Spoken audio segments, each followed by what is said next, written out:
seterusnya saya jemput Yang Berhormat Sepang. Terima kasih kepada Datuk Muhsin.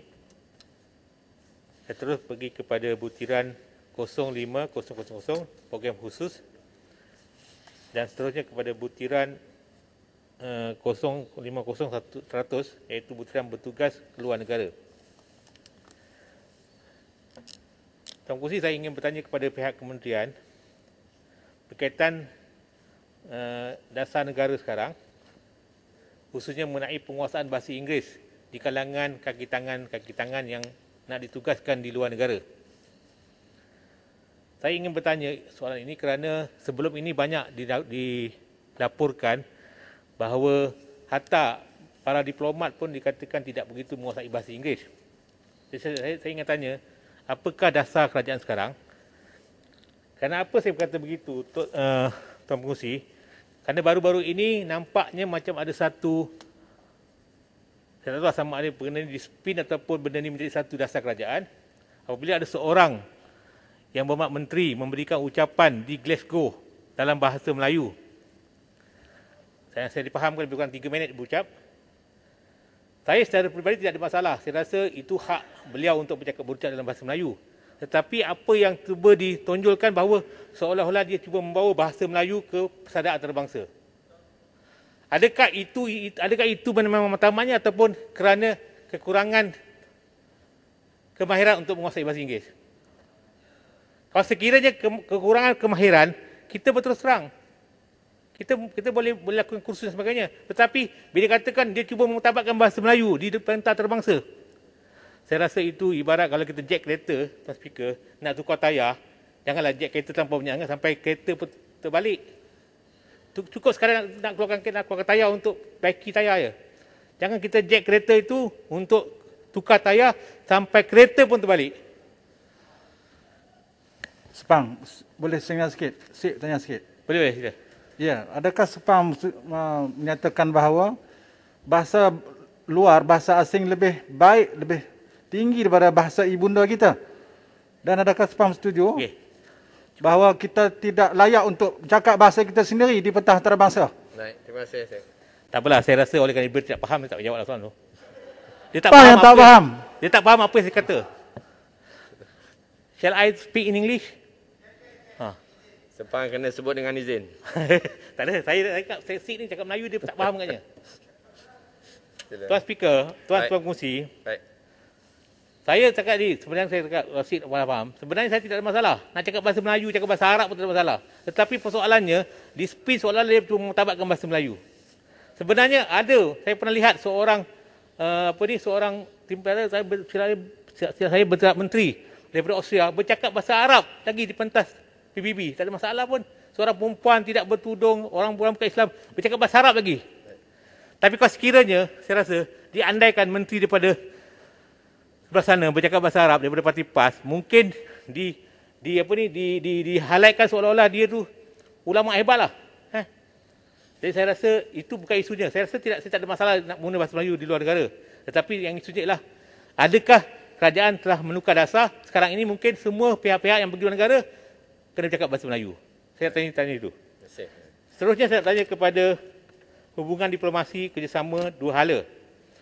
Khususnya kepada Duta Khas Timur Tengah Perdana Menteri.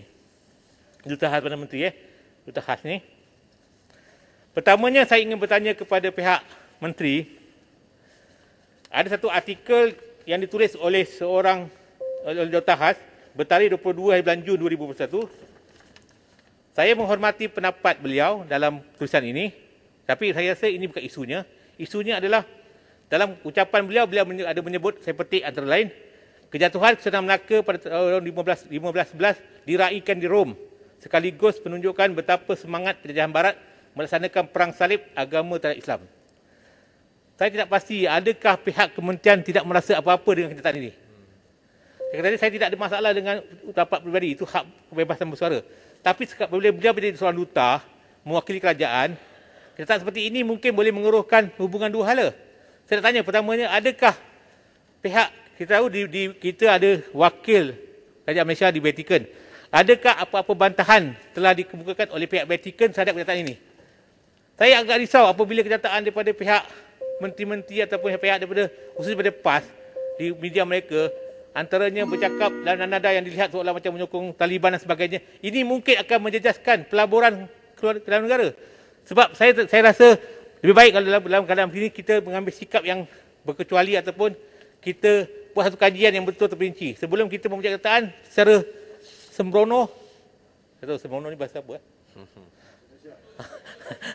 Tak boleh kau. Boleh ni. Perlukan izin Sila minta izin. Tak, sembrono kena dekat minta izin Sembrono. Okeylah, saya rasa secara secara sembrono lah. Maknanya kita seolah-olah macam tidak rasa betapa imej Taliban itu begitu buruk di kalangan persaudaraan antarabangsa ini. Jadi kalau kita bawa kenyataan, saya risau ini akan menjejaskan kerajaan sekarang. Walaupun saya tahu kerajaan ini cuba menunjukkan dia sebagai kerajaan Melayu Islam, tetapi kita seperti ini kita patutnya sebagai bagi menjaga hubungan diplomasi dan sebagainya, kita patut berhati-hati dalam mengenyataan seperti ini. Jadi saya rasa, saya haraplah supaya kerajaan ini tidak akan berlagi. Terakhir, Masih dah habis. Baik. Saya tanya, kita mempunyai ramai duta-duta khas. Saya nak tanya duta khas, khusus duta khas daripada YB Marang ini. Saya tanya, pertamanya saya tanya, berapa buah negarakah beliau telah lawati semenjak beliau menjadi duta khas? Dan saya nak minta dalam peruntukan, berapa peruntukan yang telah dibelanjakan dalam setiap kali lawatan beliau? Satu. Yang kedua, saya tanya, setiap bulan berapa kerajaan harus bayar untuk menanggung kos penyelenggaraan pejabat ke ataupun kaki tangan terhadap semua duta-duta ini? Yang ketiga, saya tanya, adakah duta khas yang bertaraf menteri ini, khususnya yang melibatkan duta khas Timur Tengah ini? Masukkanlah ucapan tentang Duta Tan Sri Vigneswaran, Duta ke Asia juga. Minta penjelasan berapa gaji emolumen yang akan dibayar oleh kerajaan untuk beliau. Okey, saya minta masuk saja. Tapi saya dah lebih speak kepada YB Marang. Saya nak tanya berapa kaki tangan yang beliau ada dan berapa perbelanjaan sebulan dan berapa pejabat dia ada? Adakah dia ada pejabat di setiap negeri-negeri di negara-negara yang Timur Tengah itu ataupun macam mana? Terima kasih. Terima kasih Yang Berhormat. Seterusnya saya jemput Yang Berhormat